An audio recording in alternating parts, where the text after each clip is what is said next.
ਸਤਿ ਸ਼੍ਰੀ ਅਕਾਲ ਸਾਰੇ ਦਰਸ਼ਕਾਂ ਦਾ ਸਵਾਗਤ ਹੈ। ਅੱਜ ਇਸ ਬੁਲੇਟਿਨ ਵਿੱਚ ਖਬਰਾਂ ਦੀ ਸ਼ੁਰੂਆਤ ਕਰਾਂਗੇ ਹੈਡਲਾਈਨਸ ਦੇ ਨਾਲ। ਕੈਨੇਡਾ ਸਰਕਾਰ ਨੂੰ ਇਸ ਸਾਲ ਪੈਣ ਵਾਲੇ ਵੱਡੇ ਘਾਟੇ ਦੇ ਬਾਰੇ ਰਿਪੋਰਟ ਪੇਸ਼। 20 ਲੱਖ ਕੈਨੇਡਾ ਵਾਸੀ ਨੌਕਰੀ ਤੋਂ ਬਗੈਰ ਰਹਿ ਸਕਦੇ ਨੇ ਤੇ ਨਾਲ ਹੀ ਹੋਰ ਕੀ ਕੁਝ ਦੱਸਿਆ ਗਿਆ ਨਜ਼ਰ ਪਾਵਾਂਗੇ ਖਬਰਾਂ ਵਿੱਚ। ਵਿਦਿਆਰਥੀਆਂ ਨੇ ਨਹੀਂ ਮੋੜਿਆ 2 ਬਿਲੀਅਨ ਤੋਂ ਵੱਧ ਦਾ ਲੋਨ। ਇਸ ਦੇ ਬਾਰੇ ਵੀ ਦਿੱਤੀ ਗਈ ਰਿਪੋਰਟ। ਵਿਦਿਆਰਥੀਆਂ ਦੇ ਬਾਰੇ ਹੋਰ ਕੀ ਕਿਹਾ ਗਿਆ ਉਹ ਤੁਹਾਨੂੰ ਦੱਸਾਂਗੇ। ਕੈਨੇਡਾ ਬਾਰਡਰ ਅਧਿਕਾਰੀਆਂ ਨੇ ਦੇਸ਼ ਵਿੱਚੋਂ ਨਹੀਂ ਕੱਢੇ ਹਜ਼ਾਰਾਂ ਉਹ ਵਿਅਕਤੀ ਜਿਨ੍ਹਾਂ ਨੂੰ ਮਿਲੇ ਸੀ ਦੇਸ਼ ਨਿਕਾਲੇ ਦੇ ਹੁਕਮ। ਆਖਿਰ ਕਿਉਂ ਤੇ ਕੀ ਇਹ ਬੁਰਾ ਮਾਮਲਾ, ਤੁਹਾਨੂੰ ਦਿਖਾਵਾਂਗੇ ਖਬਰਾਂ ਵਿੱਚ। ਪ੍ਰਿੰਸ ਜਾਰਜ ਵਿੱਚ ਇੱਕ ਮੋਟਲ ਨੂੰ ਲੱਗੀ ਭਿਆਨਕ ਅੱਗ। ਪੁਲਿਸ ਨੂੰ ਮਿਲੀਆਂ 3 ਲਾਸ਼ਾਂ। ਪੁਲਿਸ ਮੁਤਾਬਕ ਸ਼ੱਕੀ ਹੈ ਮੌਤ ਦਾ ਕਾਰਨ। ਸਰੀ ਵਿੱਚ ਪੁਲਿਸ ਅਧਿਕਾਰੀਆਂ ਤੇ ਕਿਸੇ ਨੇ ਚਲਾਈ ਗੋਲੀ। ਨਿਊਟਨ ਖੇਤਰ ਵਿੱਚ ਕਿਸ ਤਰ੍ਹਾਂ ਇੱਕ ਘਰ ਦੇ ਵਿੱਚ ਫਿਰ ਕੀਤੀ ਗਈ ਜਾਂਚ ਤੇ ਬਰਾਮਦ ਕੀਤੇ ਹਥਿਆਰ ਦੱਸਾਂਗੇ। ਜਗਮੀਤ ਸਿੰਘ ਵੱਲੋਂ ਅੱਜ ਦਿੱਤਾ ਗਿਆ ਵੱਡਾ ਬਿਆਨ। ਕਿਹਾ ਪ੍ਰਧਾਨ ਮੰਤਰੀ ਨਿਵਾਸ ਕੋਲ ਪਹੁੰਚ ਕੇ ਧਮਕੀਆਂ ਦੇਣ ਵਾਲਾ ਜੇਕਰ ਕਿਸੇ ਹੋਰ ਰੰਗ ਦਾ ਹੁੰਦਾ ਤਾਂ ਮਾਮਲੇ ਨੇ ਧਾਰ ਲੈਣਾ ਸੀ ਕੋਈ ਹੋਰ ਰੂਪ। ਮਿਸੀਸਾਗਾ ਵਿੱਚ ਇਜਾਜ਼ ਚੌਧਰੀ ਦੀ ਪੁਲਿਸ ਦੇ ਵੱਲੋਂ ਹੱਤਿਆ ਦਾ ਵੀ ਕੀਤਾ ਜ਼ਿਕਰ। ਕੈਲਗਰੀ ਵਿੱਚ ਪਿਛਲੇ ਮਹੀਨੇ ਤੂਫਾਨ ਕਰਕੇ ਹੋਏ ਨੁਕਸਾਨ ਦੇ ਬਾਰੇ ਆਈ ਰਿਪੋਰਟ ਸਾਹਮਣੇ। ਇੰਸ਼ੋਰੈਂਸ ਬਿਊਰੋ ਮੁਤਾਬਕ ਦੱਸਾਂਗੇ ਕਿੰਨਾ ਹੋਇਆ ਵਿੱਤੀ ਨੁਕਸਾਨ। ਪ੍ਰਧਾਨ ਮੰਤਰੀ ਜਸਟਿਨ ਟਰੂਡੋ ਨੇ ਅੱਜ ਦਿੱਤਾ ਭਾਸ਼ਣ। ਕਿਹੜਾ ਕੀਤਾ ਐਲਾਨ ਤੇ ਕੀ ਦਿੱਤੀ ਜਾਣਕਾਰੀ ਤੁਹਾਨੂੰ ਦੱਸਾਂਗੇ। ਇਸ ਦੇ ਨਾਲ ਹੀ ਹੁਣ ਬੁਲੇਟਿਨ ਦੀ ਸ਼ੁਰੂਆਤ ਕਰਦੇ ਹਾਂ ਉਸ ਰਿਪੋਰਟ ਤੋਂ, ਜਿਸ ਦੇ ਵਿੱਚ ਦੱਸਿਆ ਗਿਆ ਕਿ ਇਸ ਸਾਲ ਕੈਨੇਡਾ ਸਰਕਾਰ ਨੂੰ ਕਿੰਨਾ ਜ਼ਿਆਦਾ ਘਾਟਾ ਪੈ ਸਕਦਾ ਹੈ। ਇਸ ਰਿਪੋਰਟ ਦੇ ਸਾਹਮਣੇ ਆਉਣ ਤੋਂ ਬਾਅਦ ਇਹ ਵੀ ਦੱਸਿਆ ਗਿਆ ਕਿ ਸਾਲ 2021 ਹੀ ਨਹੀਂ ਸਗੋਂ ਅੱਗੇ ਵੀ ਕੈਨੇਡਾ ਦੇ ਵਿੱਚ ਆਰਥਿਕਤਾ ਦੇ ਉੱਤੇ ਕਿੰਨਾ ਜ਼ਿਆਦਾ ਮਾੜਾ ਪ੍ਰਭਾਵ ਇਸ ਦਾ ਪਵੇਗਾ, ਜੋ ਕੋਵਿਡ-19 ਦੇ ਕਰਕੇ ਇਸ ਸਮੇਂ ਹਾਲਾਤ ਬਣੇ ਨੇ, ਜਿਸ ਨੂੰ ਲੈ ਕੇ ਇਹ ਵੀ ਦੱਸਿਆ ਗਿਆ ਹੈ ਕਿ ਕਰੀਬ 20 ਲੱਖ ਲੋਕ ਅਜਿਹੇ ਅਗਲੇ ਸਾਲ ਹੋ ਸਕਦੇ ਨੇ ਜਿਨ੍ਹਾਂ ਨੂੰ ਨੌਕਰੀ ਤੋਂ ਬਿਨਾਂ ਵੀ ਰਹਿਣਾ ਪੈ ਸਕਦਾ ਹੈ। ਲਿਬਰਲਸ ਦੇ ਵੱਲੋਂ ਅੱਜ ਜੋ ਰਿਪੋਰਟ ਪੇਸ਼ ਕੀਤੀ ਗਈ ਹੈ ਉਸ ਦੇ ਬਾਰੇ ਤੁਹਾਨੂੰ ਜਾਣਕਾਰੀ ਦੇਵਾਂਗੇ, ਜਿਸ ਦੇ ਵਿੱਚ ਅਹਿਮ ਗੱਲ ਇਹ ਹੈ ਕਿ ਇਸ ਸਾਲ ਦੇ ਅੰਤ ਤੱਕ ਵੀ 20 ਲੱਖ ਦੇ ਕਰੀਬ ਕੈਨੇਡਾ ਵਾਸੀਆਂ ਦੇ ਬਿਨਾਂ ਨੌਕਰੀ ਰਹਿਣ ਦੇ ਬਾਰੇ ਜਾਣਕਾਰੀ ਦਿੱਤੀ ਗਈ ਹੈ। ਸਿਰਫ ਇਹੀ ਨਹੀਂ ਸਗੋਂ ਇਹ ਵੀ ਕਿਹਾ ਗਿਆ ਹੈ ਕਿ ਜੋ ਬੇਰੁਜ਼ਗਾਰੀ ਦਰ ਦੇ ਵਿੱਚ ਵੱਡਾ ਵਾਧਾ ਹੋਇਆ ਹੈ ਤੇ ਆਰਥਿਕਤਾ ਦੇ ਵਿੱਚ ਵੱਡੀ ਕਮੀ ਆਈ ਹੈ, ਉਸ ਦਾ ਅਸਰ ਸਾਲ 2021 ਦੇ ਅੰਤ ਤੱਕ ਦਿਖਾਈ ਦੇਣ ਵਾਲਾ ਹੈ, ਜਿਸ ਦੇ ਬਾਰੇ ਇਹ ਵੀ ਜਾਣਕਾਰੀ ਦਿੱਤੀ ਗਈ ਹੈ ਕਿ ਇਸ ਸਾਲ 343.2 ਬਿਲੀਅਨ ਡਾਲਰ ਦਾ ਘਾਟਾ ਪਵੇਗਾ ਤੇ ਇਹ ਇੱਕ ਇਤਿਹਾਸਕ ਘਾਟਾ ਹੋਵੇਗਾ ਕੈਨੇਡਾ ਦੇ ਵਿੱਚ। ਕੋਵਿਡ-19 ਦੇ ਕਰਕੇ ਆਰਥਿਕਤਾ ਦੇ ਉੱਤੇ ਜੋ ਅਸਰ ਪਏ ਉਹਨਾਂ ਸਾਰਿਆਂ ਦਾ ਵੇਰਵਾ ਦੱਸਦੇ ਹੋਏ ਕੁੱਲ ਇਹ ਰਕਮ ਦੱਸੀ ਗਈ ਹੈ ਕਿ ਇਸ ਸਾਲ 343.2 ਬਿਲੀਅਨ ਤੱਕ ਦਾ ਘਾਟਾ ਕੈਨੇਡਾ ਨੂੰ ਪਵੇਗਾ। ਇਸ ਦੇ ਬਾਰੇ ਹੋਰ ਵੀ ਕਾਫੀ ਸਾਰੀ ਜਾਣਕਾਰੀ ਸਾਂਝੀ ਕੀਤੀ ਗਈ ਹੈ, ਜਿਸ ਦੇ ਵਿੱਚ ਇਹ ਵੀ ਦੱਸਿਆ ਗਿਆ ਹੈ ਕਿ 80 billion dollar Canada emergency response benefit ਦੇ ਵਿੱਚ ਗਏ ਨੇ, ਜਿਸ ਦੇ ਵਿੱਚ 53.5 ਬਿਲੀਅਨ ਡਾਲਰ ਦੇ ਦਿੱਤੇ ਗਏ ਨੇ ਜੋ ਕਿ ਜੂਨ ਦੇ ਅੰਤ ਤੱਕ ਵੰਡ ਦਿੱਤੇ ਗਏ ਤੇ ਇਸ ਦੇ ਨਾਲ ਹੀ 46.6 ਬਿਲੀਅਨ ਡਾਲਰ ਉਹਨਾਂ ਕੈਨੇਡੀਅਨਸ ਦੀ ਮਦਦ ਦੇ ਵਾਸਤੇ ਦਿੱਤਾ ਗਿਆ ਜਿਨ੍ਹਾਂ ਦੀ ਤਨਖਾਹ ਦੇ ਵਿੱਚ ਮਦਦ ਦਿੱਤੀ ਜਾਣੀ ਸੀ। ਤੇ ਇਸ ਨਾਲ ਇਹ ਵੀ ਦੱਸਿਆ ਗਿਆ ਕਿ ਹਰ ਮਹੀਨੇ 2000 ਡਾਲਰ ਤੱਕ ਦੀ ਮਦਦ ਦਿੱਤੇ ਜਾਣ ਦੇ ਬਾਰੇ ਜਿਹੜੀ ਸਹੂਲਤ ਦਿੱਤੀ ਜਾ ਰਹੀ ਹੈ, ਉਸ ਦੇ ਵਿੱਚ ਘਰ ਦੇ ਵਿੱਚ ਰਹਿਣ ਦਾ ਖਰਚਾ, ਗਰੋਸਰੀ ਦਾ ਖਰਚਾ, ਫੋਨ ਤੇ ਇੰਟਰਨੈਟ ਦੇ ਬਿੱਲ ਤੇ ਹੋਰ ਪਰਿਵਾਰਾਂ ਦੇ ਵੱਲੋਂ ਜਿਹੜੇ ਖਰਚੇ ਕੀਤੇ ਜਾਂਦੇ ਨੇ ਉਹਨਾਂ ਸਾਰਿਆਂ ਨੂੰ ਵਿੱਚ ਜੋੜਿਆ ਗਿਆ। ਤੇ ਅਗਲੀ ਖਬਰ ਹੈ ਵਿਦਿਆਰਥੀਆਂ ਦੇ ਬਾਰੇ ਕਿ ਵਿਦਿਆਰਥੀਆਂ ਦੇ ਵੱਲੋਂ 2 ਬਿਲੀਅਨ ਤੋਂ ਵੱਧ ਦਾ ਲੋਨ ਹੈ ਜੋ ਮੋੜਿਆ ਨਹੀਂ ਗਿਆ। ਜੋ ਡਿਫਾਲਟਰ ਨੇ ਯਾਨੀ ਕਿ ਸਮੇਂ ਸਿਰ ਜਿਨ੍ਹਾਂ ਨੇ ਉਹ ਲੋਨ ਮੋੜਨਾ ਸੀ ਪਰ ਉਹ ਸਮੇਂ ਸਿਰ ਪੈਸੇ ਨਹੀਂ ਆਏ ਤੇ ਫਿਰ ਉਹਨਾਂ ਦੀ ਜੋ ਨਾਮ ਹੈ ਉਹ ਡਿਫਾਲਟਰ ਸੂਚੀ ਚਲਿਆ ਜਾਂਦਾ ਹੈ। ਉਸ ਦੇ ਆਧਾਰ ਦੇ ਉੱਤੇ ਜਿਹੜੀ ਰਿਪੋਰਟ ਸਾਹਮਣੇ ਆਈ ਹੈ ਉਸ ਦੇ ਵਿੱਚ ਦੱਸਿਆ ਗਿਆ ਜੋ ਉਸ ਦੇ ਵਿੱਚ 2 ਬਿਲੀਅਨ ਤੋਂ ਵੱਧ ਦੇ ਲੋਨ ਦੇ ਬਾਰੇ ਦੱਸਿਆ ਗਿਆ ਕਿ ਇੰਨਾ ਪੈਸਾ ਵਿਦਿਆਰਥੀਆਂ ਨੇ ਜੋ ਮੋੜਨਾ ਸੀ ਸਮੇਂ ਸਿਰ ਨਹੀਂ ਮੋੜਿਆ। ਕੈਨੇਡਾ ਦੇ ਆਡੀਟਰ ਜਨਰਲ ਦੇ ਵੱਲੋਂ ਫੈਡਰਲ ਸਰਕਾਰ ਨੂੰ ਕਿਹਾ ਗਿਆ ਕਿ ਕੋਈ ਕਦਮ ਚੁੱਕੇ ਜਾਣ ਤਾਂ ਕਿ ਵਿਦਿਆਰਥੀਆਂ ਦੇ ਜਿਹੜੇ ਲੋਨ ਨੇ ਉਹਨਾਂ ਦੀ ਰਕਮ ਹਜੇ ਤੱਕ ਵਸੂਲੀ ਨਹੀਂ ਗਈ ਹੈ ਉਸ ਨੂੰ ਵਸੂਲਿਆ ਜਾ ਸਕੇ, ਕਿਉਂਕਿ ਪਿਛਲੇ ਸਾਲ ਦੀ ਰਿਪੋਰਟ ਮੁਤਾਬਕ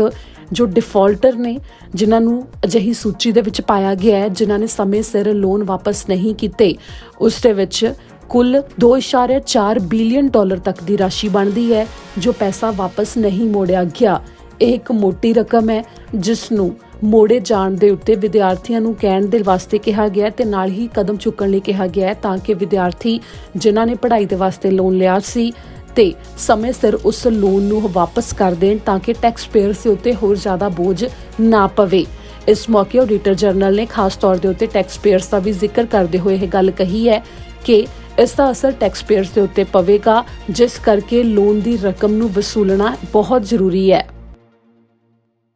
ਜੇਕਰ ਕੈਨੇਡਾ ਦੇ ਵਿੱਚੋਂ ਕਿਸੇ ਨੂੰ ਡਿਪੋਰਟ ਕੀਤਾ ਜਾਂਦਾ ਹੈ ਜਾਂ ਫਿਰ ਜਦੋਂ ਉਸ ਦਾ ਵੀਜ਼ਾ ਖਤਮ ਹੋ ਜਾਂਦਾ ਹੈ ਤੇ ਉਸ ਤੋਂ ਬਾਅਦ ਉਸ ਨੂੰ ਆਰਡਰ ਆਉਂਦੇ ਨੇ ਕਿ ਉਹ ਕੈਨੇਡਾ ਤੋਂ ਬਾਹਰ ਚਲਿਆ ਜਾਵੇ ਤੇ ਉਸ ਤੋਂ ਬਾਅਦ ਜੋ ਕੈਨੇਡਾ ਦੇ ਬਾਰਡਰ ਫੋਰਸਿਸ ਨੇ, ਬਾਰਡਰ ਸਰਵਿਸਿਜ਼ ਹੈ, ਉੱਥੇ ਦੀ ਜ਼ਿੰਮੇਵਾਰੀ ਹੁੰਦੀ ਹੈ, ਉਹਨਾਂ ਅਧਿਕਾਰੀਆਂ ਦੀ ਜ਼ਿੰਮੇਵਾਰੀ ਹੁੰਦੀ ਹੈ ਕਿ ਉਹਨਾਂ ਵਿਅਕਤੀਆਂ ਨੂੰ ਕੈਨੇਡਾ ਤੋਂ ਬਾਹਰ ਕਰ ਸਕਣ। ਤੇ ਇਸੇ ਨੂੰ ਲੈ ਕੇ ਇੱਕ ਰਿਪੋਰਟ ਸਾਹਮਣੇ ਆਈ ਹੈ ਜਿਸ ਦੇ ਵਿੱਚ ਸਾਹਮਣੇ ਆਇਆ ਕਿ ਹਜ਼ਾਰਾਂ ਵਿਅਕਤੀ ਅਜਿਹੇ ਨੇ ਜਿਨ੍ਹਾਂ ਨੂੰ ਸਮੇਂ ਸਿਰ ਹਜੇ ਤੱਕ ਕੈਨੇਡਾ ਬਾਰਡਰ ਸਰਵਿਸਿਜ਼ ਦੇ ਵੱਲੋਂ ਦੇਸ਼ ਤੋਂ ਬਾਹਰ ਨਹੀਂ ਕੀਤਾ ਜਾ ਸਕਿਆ। ਉਹਨਾਂ ਨੂੰ ਇਮੀਗ੍ਰੇਸ਼ਨ ਵਿਭਾਗ ਦੇ ਅਧਿਕਾਰੀਆਂ ਨੂੰ ਅੰਕੜੇ ਪਹੁੰਚਾਉਣ ਦੇ ਵਿੱਚ ਜਾਂ ਫਿਰ ਇਸ ਸੰਬੰਧੀ ਜਿਹੜੇ ਵੀ ਕਦਮ ਚੁੱਕੇ ਜਾਂਦੇ ਨੇ ਉਸ ਦੇ ਵਾਸਤੇ ਇਹ ਵੀ ਕਿਹਾ ਗਿਆ ਕਿ ਸਮੇਂ-ਸਮੇਂ ਦੇ ਉੱਤੇ ਕਾਫੀ ਫੰਡਿੰਗ ਵੀ ਦਿੱਤੀ ਗਈ ਹੈ, ਪਰ ਫਿਰ ਵੀ 30,000 ਤੋਂ ਵੀ ਜ਼ਿਆਦਾ ਵਿਅਕਤੀ ਅਜਿਹੇ ਨੇ ਜਿਨ੍ਹਾਂ ਦੇ ਕੈਨੇਡਾ ਦੇ ਵਿੱਚ ਰਹਿਣ ਦੀ ਯੋਗਤਾ ਮੁੱਕ ਗਈ ਜਾਂ ਫਿਰ ਉਹਨਾਂ ਨੂੰ ਕਿਸੇ ਹੋਰ ਕਾਰਨ ਦੇ ਕਰਕੇ ਡਿਪੋਰਟ ਕੀਤੇ ਜਾਣ ਦੇ ਹੁਕਮ ਤਾਂ ਹੋ ਗਏ ਪਰ ਉਹਨਾਂ ਨੂੰ ਕੈਨੇਡਾ ਤੋਂ ਬਾਹਰ ਨਹੀਂ ਕੀਤਾ ਗਿਆ। ਤਾਂ ਇਸ ਸੰਬੰਧੀ ਇਹ ਵੀ ਕਿਹਾ ਗਿਆ ਹੈ ਕਿ ਮੈਨੇਜਮੈਂਟ ਦੇ ਵਿੱਚ ਜਿਹੜਾ ਸਾਰੇ ਚੀਜ਼ਾਂ ਨੂੰ ਇੱਕ ਥਾਂ ਦੇ ਉੱਤੇ ਰੱਖਣਾ ਕਿ ਕਿਸ ਤਰ੍ਹਾਂ ਸਾਰੇ ਕਾਗਜ਼ਾਂ ਦਾ ਤੇ ਸਾਰੇ ਰਿਕਾਰਡ ਦਾ ਧਿਆਨ ਰੱਖਣਾ ਹੈ, ਉਸ ਦੇ ਵਿੱਚ ਕਿਤੇ ਨਾ ਕਿਤੇ ਕਮੀ ਪਾਈ ਗਈ ਹੈ, ਜਿਸ ਤੋਂ ਬਾਅਦ ਉਸ ਦੇ ਉੱਤੇ ਪ੍ਰਕਿਰਿਆ ਦੇ ਤਹਿਤ ਕਿਵੇਂ ਅੱਗੇ ਕੰਮ ਕਰਨਾ ਹੈ ਉਸ ਦੇ ਬਾਰੇ ਵੀ ਹੁਣ ਮੁੜ ਵਿਚਾਰ ਇਸ ਦੇ ਉੱਤੇ ਹੋਰ ਜ਼ਿਆਦਾ ਕੀਤਾ ਜਾਵੇਗਾ, ਜਿਸ ਦੇ ਵਿੱਚ ਜਾਣਕਾਰੀ ਅੱਗੇ ਦਿੱਤੀ ਜਾਵੇਗੀ ਕਿ ਕੈਨੇਡਾ ਬਾਰਡਰ ਸਰਵਿਸਿਜ਼ ਦੇ ਵੱਲੋਂ ਜਿਹੜੀ ਇਹ ਜ਼ਿੰਮੇਵਾਰੀ ਹੈ ਉਸ ਨੂੰ ਨਿਭਾਏ ਜਾਣ ਦੇ ਵਿੱਚ ਕਿਸ ਤਰ੍ਹਾਂ ਉਸ ਦੇ ਬਾਰੇ ਅੱਗੇ ਹੋਰ ਕਦਮ ਚੁੱਕੇ ਜਾ ਸਕਦੇ ਨੇ। ਅਗਲੀ ਖਬਰ ਪ੍ਰਿੰਸ ਜਾਰਜ ਤੋਂ ਹੈ। ਕਾਫੀ ਮੰਦਭਾਗੀ ਖਬਰ ਹੈ ਜਿੱਥੇ 3 ਲਾਸ਼ਾਂ ਅੱਜ ਪੁਲਿਸ ਨੂੰ ਇੱਕ ਮੋਟੇਲ ਦੀ ਇਮਾਰਤ ਵਿੱਚੋਂ ਮਿਲੀਆਂ ਜਿਸ ਨੂੰ ਕਿ ਅੱਗ ਲੱਗੀ ਹੋਈ ਸੀ। ਪ੍ਰਿੰਸ ਜਾਰਜ RCMP ਨੇ ਜਾਣਕਾਰੀ ਦਿੱਤੀ ਹੈ ਕਿ 3 ਮੌਤ ਦੇ ਮਾਮਲਿਆਂ ਵਿੱਚ ਉਹਨਾਂ ਦੇ ਵੱਲੋਂ ਜਾਂਚ ਕੀਤੀ ਜਾ ਰਹੀ ਹੈ। ਅੱਗ ਲੱਗਣ ਦੇ ਕਰਕੇ ਮੌਤਾਂ ਹੋਈਆਂ ਨੇ, ਜਿਸ ਦੇ ਵਿੱਚ ਪੁਲਿਸ ਨੇ ਕਿਹਾ ਕਿ ਅੱਜ ਸਵੇਰੇ 9 ਵਜੇ ਪ੍ਰਿੰਸ ਜਾਰਜ RCMP ਤੇ ਹੋਰ ਐਮਰਜੈਂਸੀ ਸਰਵਿਸਿਜ਼ ਨੂੰ ਖਬਰ ਦਿੱਤੀ ਗਈ ਕਿ 900 block Victoria street Prince George ਦੇ ਵਿੱਚ ਇੱਕ ਮੋਟੇਲ ਦੇ ਅੰਦਰ ਭਿਆਨਕ ਅੱਗ ਲੱਗੀ ਹੈ। ਜਦੋਂ ਤੱਕ ਐਮਰਜੈਂਸੀ ਕ੍ਰਿਊ ਮੌਕੇ ਤੇ ਪਹੁੰਚੀ ਤਾਂ ਉਦੋਂ ਤੱਕ ਇਮਾਰਤ ਦੇ ਇੱਕ ਹਿੱਸੇ ਨੂੰ ਅੱਗ ਨੇ ਫੜ ਲਿਆ ਸੀ। ਫਰੰਟਲਾਈਨ ਆਫੀਸਰਸ ਨੇ ਸਾਰੇ ਖੇਤਰ ਨੂੰ ਤੁਰੰਤ ਬੰਦ ਕਰ ਦਿੱਤਾ, ਟ੍ਰੈਫਿਕ ਨੂੰ ਵੀ ਬੰਦ ਕਰ ਦਿੱਤਾ ਗਿਆ ਸੀ ਤੇ ਜ਼ਿਆਦਾ ਤੋਂ ਜ਼ਿਆਦਾ ਲੋਕਾਂ ਨੂੰ ਬਾਹਰ ਕੱਢਣ ਦੀ ਕੋਸ਼ਿਸ਼ ਕੀਤੀ ਗਈ ਤੇ ਇਸ ਦੇ ਨਾਲ ਹੀ ਦੁਪਹਿਰ ਨੂੰ 12:30 ਵਜੇ ਦੇ ਕਰੀਬ ਫਾਇਰ ਕ੍ਰਿਊਜ਼ ਦੇ ਵੱਲੋਂ ਪੁਲਿਸ ਨੂੰ ਜਾਣਕਾਰੀ ਦਿੱਤੀ ਗਈ ਕਿ ਇਮਾਰਤ ਦੇ ਅੰਦਰ ਉਹਨਾਂ ਨੂੰ 3 ਲਾਸ਼ਾਂ ਮਿਲੀਆਂ ਨੇ। ਪੁਲਿਸ ਅਧਿਕਾਰੀਆਂ ਨੇ ਜਦੋਂ ਦੇਖਿਆ ਤਾਂ ਉਹਨਾਂ ਨੂੰ 3 ਮੌਤਾਂ ਦੇ ਇਹ ਮਾਮਲੇ ਸ਼ੱਕੀ ਜਾਪੇ ਨੇ, ਜਿਸ ਤੋਂ ਬਾਅਦ ਉਹਨਾਂ ਨੇ ਕਿਹਾ ਕਿ ਜਾਂਚ ਸ਼ੁਰੂ ਕਰ ਦਿੱਤੀ ਗਈ ਹੈ ਤੇ ਉਹਨਾਂ ਦੀਆਂ ਮੌਤਾਂ ਦਾ ਚੰਗੀ ਤਰ੍ਹਾਂ ਕਾਰਨ ਹੈ ਜੋ ਉਹ ਅੱਗ ਲੱਗਣਾ ਹੀ ਹੈ ਉਹ ਹਜੇ ਨਹੀਂ ਪਤਾ ਲੱਗ ਸਕਿਆ। ਇਸ ਦੀ ਪੁਸ਼ਟੀ ਪੁਲਿਸ ਨੇ ਨਹੀਂ ਕੀਤੀ ਹੈ। ਪ੍ਰਿੰਸ ਜਾਰਜ RCMP ਦੀ ਸੀਰੀਅਸ ਕ੍ਰਾਈਮ ਸੈਕਸ਼ਨ ਦੇ ਵੱਲੋਂ ਇਸ ਦੀ ਜਾਂਚ ਕੀਤੀ ਜਾ ਰਹੀ ਹੈ, ਜਿਨ੍ਹਾਂ ਨੇ ਕਿਹਾ ਕਿ ਹਜੇ ਜਾਂਚ ਸ਼ੁਰੂਆਤੀ ਦੌਰ ਦੇ ਵਿੱਚ ਹੈ। ਜੇਕਰ ਕਿਸੇ ਨੂੰ ਵੀ ਇਸ ਦੇ ਬਾਰੇ ਕੋਈ ਜਾਣਕਾਰੀ ਹੋਵੇ ਤਾਂ ਪ੍ਰਿੰਸ ਜਾਰਜ RCMP ਦੇ ਨਾਲ 2505613300 ਦੇ ਉੱਤੇ ਸਿੱਧਾ ਸੰਪਰਕ ਕੀਤਾ ਜਾ ਸਕਦਾ ਹੈ। ਇਸ ਦੇ ਨਾਲ ਹੀ ਪੁਲਿਸ ਨੇ ਕਿਹਾ ਕਿ ਜੇਕਰ ਕੋਈ ਵਿਅਕਤੀ ਆਪਣੀ ਪਛਾਣ ਦੱਸੇ ਤੋਂ ਬਿਨਾਂ ਉਹਨਾਂ ਦੇ ਨਾਲ ਸੰਪਰਕ ਕਰਨਾ ਚਾਹੁੰਦਾ ਹੈ ਤਾਂ ਉਹ ਕ੍ਰਾਈਮ ਸਟਾਪਰਸ ਦੇ ਨਾਲ ਸਿੱਧਾ ਸੰਪਰਕ ਕਰ ਸਕਦਾ ਹੈ, ਜਿਸ ਦੇ ਵਿੱਚ ਪੁਲਿਸ ਨੇ ਵੀ ਕਿਹਾ ਕਿ ਜਿਹੜੀ ਵੀ ਜਾਣਕਾਰੀ ਕਿਸੇ ਦੇ ਵੱਲੋਂ ਦਿੱਤੀ ਜਾਂਦੀ ਹੈ ਤੇ ਜੇਕਰ ਉਹ ਉਸ ਜਾਣਕਾਰੀ ਦੇ ਆਧਾਰ ਦੇ ਉੱਤੇ ਕਿਸੇ ਨੂੰ ਗ੍ਰਿਫਤਾਰ ਕੀਤਾ ਜਾਂਦਾ ਹੈ ਤਾਂ ਉਸ ਦੇ ਵਿੱਚ ਜਾਣਕਾਰੀ ਦੇਣ ਵਾਲੇ ਨੂੰ ਕੈਸ਼ ਰਿਵਾਰਡ ਮਿਲੇਗਾ। ਇਸ ਦੀ ਜਾਣਕਾਰੀ ਵੀ ਪੁਲਿਸ ਨੇ ਨਾਲ ਹੀ ਦਿੱਤੀ ਹੈ। ਸਰੀ RCMP ਅਧਿਕਾਰੀਆਂ ਨੇ ਜਾਣਕਾਰੀ ਸਾਂਝੀ ਕੀਤੀ ਹੈ ਕਿ ਉਹਨਾਂ ਦੇ ਇੱਕ ਅਧਿਕਾਰੀ ਦੇ ਉੱਤੇ ਗੋਲੀ ਚੱਲੀ ਜਦੋਂ ਉਹ ਪੈਦਲ ਤੁਰ ਕੇ ਗਸ਼ਤ ਕਰ ਰਹੇ ਸਨ। ਨਿਊਟਨ ਖੇਤਰ ਦੇ ਵਿੱਚ ਇੱਕ ਘਰ ਦੇ ਵਿੱਚ ਉਹਨਾਂ ਦੇ ਉੱਤੇ ਗੋਲੀ ਚੱਲੀ।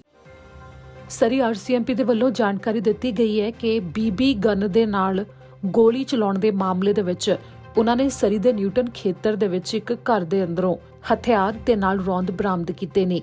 ਪੁਲਿਸ ਦੇ ਵੱਲੋਂ ਜਾਣਕਾਰੀ ਦਿੱਤੀ ਗਈ ਕਿ ਜੂਨ 26, 2020 ਨੂੰ ਸਵੇਰੇ 4:30 ਵਜੇ ਦੇ ਕਰੀਬ ਦਾ ਸਮਾਂ ਸੀ ਜਦੋਂ ਸਰੀ RCMP ਤੋਂ ਫਰੰਟਲਾਈਨ ਆਫੀਸਰਸ ਫੁੱਟ ਪੈਟਰੋਲ ਯਾਨੀ ਕਿ ਤੁਰ ਕੇ ਗਸ਼ਤ ਕਰ ਰਹੇ ਸਨ ਤਾਂ 400 ਬਲਾਕ ਕਿੰਗ ਜਾਰਜ ਬੁਲੇਵਾਰਡ ਖੇਤਰ ਤੋਂ ਇੱਕਦਮ ਇੱਕ ਗੋਲੀ ਆਈ, ਜਿਸ ਤੋਂ ਬਾਅਦ ਪੁਲਿਸ ਦੇ ਵੱਲੋਂ ਪਛਾਣ ਕੀਤੀ ਗਈ ਕਿ ਉਹ BB ਗਨ ਦੇ ਨਾਲ ਗੋਲੀ ਚਲਾਈ ਗਈ ਸੀ, ਜਿਸ ਦੇ ਵਿੱਚ ਬਚਾ ਰਿਹਾ ਕਿ ਕੋਈ ਵੀ ਪੁਲਿਸ ਅਧਿਕਾਰੀ ਉਸ ਦੇ ਨਾਲ ਜ਼ਖਮੀ ਨਹੀਂ ਹੋਇਆ। ਜਿਸ ਤੋਂ ਬਾਅਦ ਪੁਲਿਸ ਅਧਿਕਾਰੀਆਂ ਨੇ ਤੁਰੰਤ ਆਪਣੇ ਆਪ ਨੂੰ ਸੁਰੱਖਿਅਤ ਥਾਂ ਤੇ ਲਿਜਾਂਦੇ ਹੋਏ ਸਾਰੀ ਥਾਂ ਨੂੰ ਘੇਰ ਲਿਆ ਤੇ ਹੋਰ ਜ਼ਿਆਦਾ ਪੁਲਿਸ ਅਧਿਕਾਰੀਆਂ ਨੂੰ ਮੌਕੇ ਤੇ ਬੁਲਾਇਆ ਗਿਆ ਤੇ ਇਸ ਤੋਂ ਬਾਅਦ ਉਹਨਾਂ ਨੇ ਪਛਾਣ ਕੀਤੀ ਕਿ ਨੇੜੇ ਹੀ 6500 ਬਲਾਕ ਕਿੰਗ ਜਾਰਜ ਬੁਲੇਵਾਰਡ ਦੇ ਉੱਤੇ ਇੱਕ ਘਰ ਦੇ ਵਿੱਚੋਂ ਗੋਲੀ ਚਲਾਈ ਗਈ ਸੀ, ਜਿਸ ਤੋਂ ਬਾਅਦ ਆਲੇ ਦੁਆਲੇ ਦੇ ਘਰਾਂ ਦੇ ਵਿੱਚੋਂ ਵੀ ਕਈ ਵਿਅਕਤੀਆਂ ਨੂੰ ਵੀ ਬਾਹਰ ਕੱਢ ਲਿਆ ਗਿਆ ਸੀ ਤੇ ਕਾਫੀ ਜ਼ਿਆਦਾ ਜਾਂਚ ਪੁਲਿਸ ਅਧਿਕਾਰੀਆਂ ਨੇ ਕੀਤੀ। ਜਦੋਂ ਜਾਂਚ ਕੀਤੀ ਗਈ ਤਾਂ ਉਸ ਤੋਂ ਬਾਅਦ ਪਤਾ ਲੱਗਿਆ ਕਿ ਸਿਰਫ BB ਗਨ ਨਹੀਂ ਸਗੋਂ ਇੱਕ ਹਥਿਆਰ ਤੇ ਨਾਲ ਰੌਂਦ ਵੀ ਮੌਜੂਦ ਸਨ, ਜਿਸ ਨੂੰ ਪੁਲਿਸ ਦੇ ਵੱਲੋਂ ਸੀਜ਼ ਕਰ ਲਿਆ ਗਿਆ। ਇਸ ਦੇ ਬਾਰੇ ਪੁਲਿਸ ਅਧਿਕਾਰੀਆਂ ਨੇ ਕਿਹਾ ਕਿ ਇਸ ਦੇ ਉੱਤੇ ਹੋਰ ਜ਼ਿਆਦਾ ਜਾਂਚ ਚੱਲ ਰਹੀ ਹੈ ਤੇ ਇਸ ਸਮੇਂ ਆਮ ਲੋਕਾਂ ਨੂੰ ਕੋਈ ਵੀ ਖਤਰਾ ਹੋਣ ਦੀ ਗੱਲ ਨਹੀਂ ਕਹੀ ਗਈ ਹੈ ਤੇ ਇਸ ਦੇ ਵਿੱਚ ਪੁਲਿਸ ਨੇ ਕਿਹਾ ਕਿ ਜਿਹੜੇ ਵੀ ਵਿਅਕਤੀਆਂ ਤੋਂ ਪੁੱਛਗਿੱਛ ਕੀਤੀ ਗਈ ਸੀ ਤਾਂ ਉਹਨਾਂ ਨੂੰ ਬਾਅਦ ਵਿੱਚ ਛੱਡ ਦਿੱਤਾ ਗਿਆ ਤੇ ਹਜੇ ਕਿਸੇ ਦੇ ਉੱਤੇ ਵੀ ਮਾਮਲਾ ਦਰਜ ਨਹੀਂ ਕੀਤਾ ਗਿਆ। ਪਰ ਪੁਲਿਸ ਨੇ ਕਿਹਾ ਕਿ ਕਾਫੀ ਚਿੰਤਾਜਨਕ ਹੈ ਕਿ ਇੱਕਦਮ ਕਿਸੇ ਦੇ ਉੱਤੇ ਰਾਹ ਵਿੱਚ ਜਾਂਦੇ ਹੋਏ ਇਸ ਤਰ੍ਹਾਂ ਗੋਲੀ ਚਲਾ ਦੇਣਾ, ਜਿਸ ਦੇ ਬਾਰੇ ਪੁਲਿਸ ਨੇ ਵੀ ਕਿਹਾ ਕਿ ਜੇਕਰ ਕਿਸੇ ਨੂੰ ਕੋਈ ਵੀ ਜਾਣਕਾਰੀ ਹੋਵੇ ਤਾਂ ਸਰੀ RCMP ਦੇ ਨਾਲ 6045990502 ਦੇ ਉੱਤੇ ਸਿੱਧਾ ਸੰਪਰਕ ਕੀਤਾ ਜਾ ਸਕਦਾ ਹੈ। NDP ਲੀਡਰ ਜਗਮੀਤ ਸਿੰਘ ਦੇ ਵੱਲੋਂ ਅੱਜ ਇੱਕ ਬਿਆਨ ਸਾਹਮਣੇ ਆਇਆ ਹੈ। ਉਹ ਉਸ ਬਾਬਤ ਹੈ ਜੋ ਕਿ ਨਸਲੀ ਭੇਦਭਾਵ ਨੂੰ ਲੈ ਕੇ ਵੱਖੋ ਵੱਖਰੀਆਂ ਉਦਾਹਰਨਾਂ ਵੀ ਦਿੱਤੀਆਂ ਜਾਂਦੀਆਂ ਨੇ, ਗੱਲਬਾਤ ਕੀਤੀ ਜਾਂਦੀ ਹੈ ਤੇ ਇਸ ਮੌਕੇ ਜਗਮੀਤ ਸਿੰਘ ਦੇ ਵੱਲੋਂ ਇਸ ਗੱਲ ਦਾ ਜ਼ਿਕਰ ਕੀਤਾ ਗਿਆ ਕਿ ਜਿਵੇਂ ਕਿ ਇੱਕ ਵਿਅਕਤੀ ਦੇ ਵੱਲੋਂ ਪ੍ਰਧਾਨ ਮੰਤਰੀ ਜਸਟਿਨ ਟਰੂਡੋ ਨੂੰ ਮਾਰਨ ਦੀਆਂ ਧਮਕੀਆਂ ਦਿੰਦੇ ਹੋਏ ਰੀਡੋ ਹਾਲ ਤੱਕ ਪਹੁੰਚ ਕਰ ਲਈ ਗਈ ਸੀ, ਪਰ ਉਸ ਨੂੰ ਗ੍ਰਿਫਤਾਰ ਕੀਤਾ ਗਿਆ ਤੇ ਉਸ ਨੂੰ ਕੋਈ ਵੀ ਖਤਰਾ ਉਸ ਮੌਕੇ ਨਹੀਂ ਹੋਇਆ ਕਿ ਉਸ ਨੂੰ ਮਾਰਿਆ ਨਹੀਂ ਗਿਆ।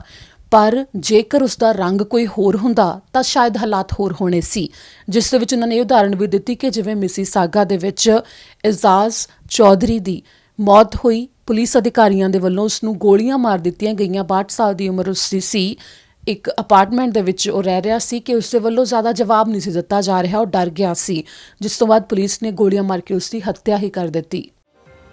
NDP ਲੀਡਰ ਜਗਮੀਤ ਸਿੰਘ ਦੇ ਵੱਲੋਂ ਅੱਜ ਜਦੋਂ ਪ੍ਰੈਸ ਕਾਨਫਰੰਸ ਕੀਤੀ ਗਈ ਤਾਂ ਰੀਡੋ ਹਾਲ ਵਿੱਚ ਜਦੋਂ ਇੱਕ ਫੌਜੀ ਪਹੁੰਚਿਆ ਸੀ ਹਮਲਾ ਕਰਨ ਦੇ ਵਾਸਤੇ ਤੇ ਪ੍ਰਧਾਨ ਮੰਤਰੀ ਨੂੰ ਧਮਕੀਆਂ ਦੇ ਰਿਹਾ ਸੀ, ਉਸ ਘਟਨਾ ਦਾ ਜ਼ਿਕਰ ਕਰਦੇ ਹੋਏ ਇਸ ਮੌਕੇ ਜਗਮੀਤ ਸਿੰਘ ਨੇ ਕਿਹਾ ਕਿ ਉਹ ਵਿਅਕਤੀ ਜੋ ਪ੍ਰਧਾਨ ਮੰਤਰੀ ਨੂੰ ਧਮਕੀਆਂ ਦੇਣ ਦੇ ਲਈ ਪਹੁੰਚਿਆ ਤੇ ਜੇਕਰ ਉਹ ਕਿਸੇ ਹੋਰ ਰੰਗ ਦਾ ਹੁੰਦਾ ਤਾਂ ਮਾਮਲਾ ਕੁਝ ਹੋਰ ਹੋਣਾ ਸੀ, ਜਿਸ ਦੇ ਵਿੱਚ ਜਗਮੀਤ ਸਿੰਘ ਦੇ ਵੱਲੋਂ ਜ਼ਿਕਰ ਕੀਤਾ ਗਿਆ ਕਿ ਓਨਟਾਰੀਓ 'ਚ ਜਿਹੜਾ ਪਹਿਲਾ ਮਾਮਲਾ ਵਾਪਰਿਆ ਹੈ ਕਿ 62 ਸਾਲ ਦੇ ਇਜ਼ਾਜ਼ ਚੌਧਰੀ ਨਾਮਕ ਵਿਅਕਤੀ ਨੂੰ ਪੁਲਿਸ ਦੇ ਵੱਲੋਂ ਮਾਰ ਦਿੱਤਾ ਗਿਆ ਮਿਸੀਸਾਗਾ ਦੇ ਵਿੱਚ ਉਸ ਦੇ ਅਪਾਰਟਮੈਂਟ ਦੇ ਵਿੱਚ, ਤਾਂ ਪੁਲਿਸ ਤੇ ਇਸ ਕਾਰਵਾਈ ਨੂੰ ਲੈ ਕੇ ਜਗਮੀਤ ਸਿੰਘ ਦੇ ਵੱਲੋਂ ਉਦਾਹਰਣ ਦਿੱਤੀ ਗਈ ਤੇ ਇਸ ਦਾ ਜ਼ਿਕਰ ਕੀਤਾ ਗਿਆ। ਦਰਅਸਲ ਜੋ ਹਥਿਆਰ ਲੈ ਕੇ ਪ੍ਰਧਾਨ ਮੰਤਰੀ ਜਸਟਿਨ ਟਰੂਡੋ ਨੂੰ ਮਾਰਨ ਦੀਆਂ ਧਮਕੀਆਂ ਦਿੰਦਾ ਹੋਇਆ ਵਿਅਕਤੀ ਰੀਡੋ ਹਾਲ ਤੱਕ ਪਹੁੰਚਿਆ ਸੀ, ਉਸ ਦੀ ਉਮਰ 46 ਸਾਲ ਹੈ ਤੇ ਕੋਰੀ ਹੁਰਨ ਉਸ ਦਾ ਨਾਮ ਹੈ, ਜਿਸ ਦੇ ਉੱਤੇ 22 ਮਾਮਲੇ ਦਰਜ ਕੀਤੇ ਗਏ ਨੇ। ਜਿਸ ਤੋਂ ਬਾਅਦ ਜਗਮੀਤ ਸਿੰਘ ਨੇ ਕਿਹਾ ਕਿ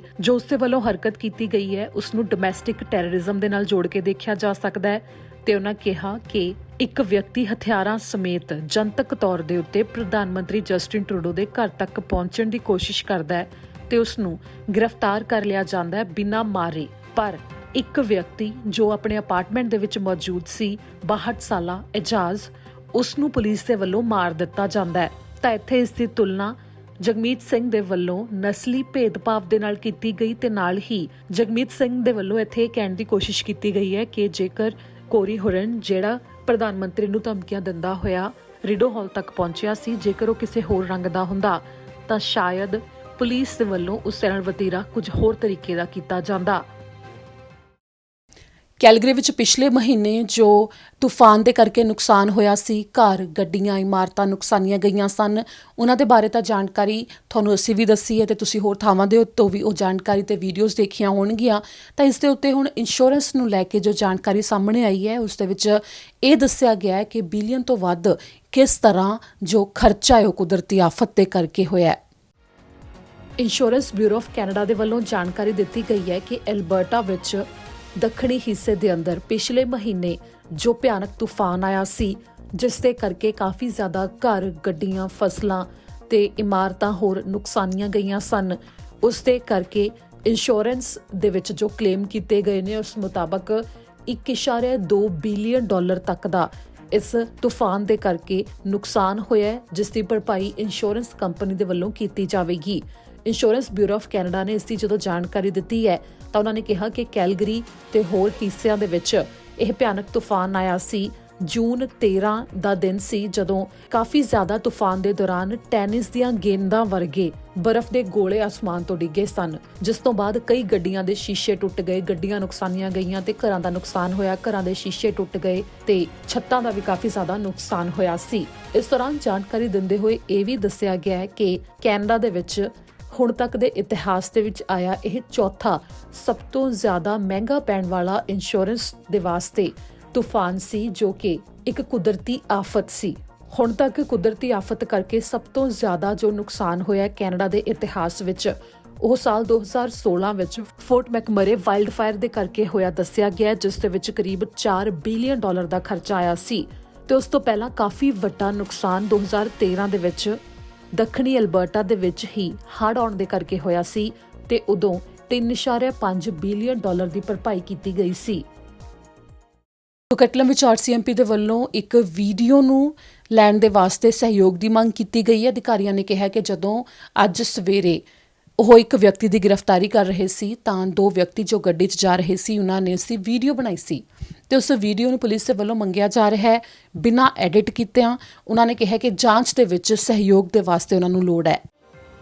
ਕੋਕਟਲਮ RCMP ਨੇ ਅੱਜ ਯਾਨੀ ਕਿ ਜੁਲਾਈ 8 ਨੂੰ ਸਵੇਰੇ 12:32 ਦੇ ਉੱਤੇ ਇੱਕ ਗ੍ਰਿਫਤਾਰੀ ਕੀਤੀ ਹੈ, ਜਿਸ ਦੀ ਵੀਡੀਓ ਦੋ ਵਿਅਕਤੀਆਂ ਦੇ ਵੱਲੋਂ ਬਣਾਈ ਗਈ ਤੇ ਉਸ ਵੀਡੀਓ ਦੀ ਮੰਗ ਪੁਲਿਸ ਦੇ ਵੱਲੋਂ ਕੀਤੀ ਜਾ ਰਹੀ ਹੈ। ਦਰਅਸਲ ਪੁਲਿਸ ਅਧਿਕਾਰੀਆਂ ਨੇ ਦੱਸਿਆ ਕਿ ਉਹਨਾਂ ਨੂੰ ਸ਼ਿਕਾਇਤ ਮਿਲੀ ਸੀ ਕਿ ਜਿਸ ਘਰ ਦੇ ਵਿੱਚ ਉਹ ਪਹੁੰਚੇ ਉਸ ਘਰ ਦੇ ਗੁਆਂਢੀਆਂ ਦੀਆਂ ਕਾਰਾਂ ਨਾਲ ਟੱਕਰ ਮਾਰ ਕੇ ਇੱਕ ਮਾਜ਼ਦਾ 3 ਜੋ ਗ੍ਰੇ ਰੰਗ ਦੀ ਗੱਡੀ ਸੀ ਉਹ ਉੱਥੇ ਮੌਜੂਦ ਸੀ, ਜਿਸ ਤੋਂ ਬਾਅਦ ਉਸ ਗੱਡੀ ਦੇ ਮਾਲਕ ਦਾ ਪਤਾ ਕਰਦੇ ਹੋਏ ਪੁਲਿਸ ਅਧਿਕਾਰੀ ਉਸ ਘਰ ਦੇ ਵਿੱਚ ਪਹੁੰਚੇ, ਜੋ ਕਿ 1100 ਬਲਾਕ ਤੇ ਇਨਲੈਟ ਸਟਰੀਟ ਦੇ ਉੱਤੇ ਕੋਕਟਲਮ ਵਿੱਚ ਹੈ। ਜਦੋਂ ਪੁਲਿਸ ਅਧਿਕਾਰੀਆਂ ਨੇ 12:32 ਦੇ ਉੱਤੇ ਦਰਵਾਜ਼ਾ ਖੜਕਾਇਆ ਤਾਂ ਉੱਥੇ ਅੰਦਰ ਤੋਂ ਇੱਕ 31 ਸਾਲਾ ਵਿਅਕਤੀ ਬਾਹਰ ਆਇਆ, ਜਿਸ ਦੇ ਹੱਥ ਵਿੱਚ ਇੱਕ ਹਥੌੜਾ ਤੇ ਇੱਕ ਸਕੇਲ ਸੀ, ਜਿਸ ਦੀ ਤਸਵੀਰ ਪੁਲਿਸ ਨੇ ਸਾਂਝੀ ਕੀਤੀ ਹੈ।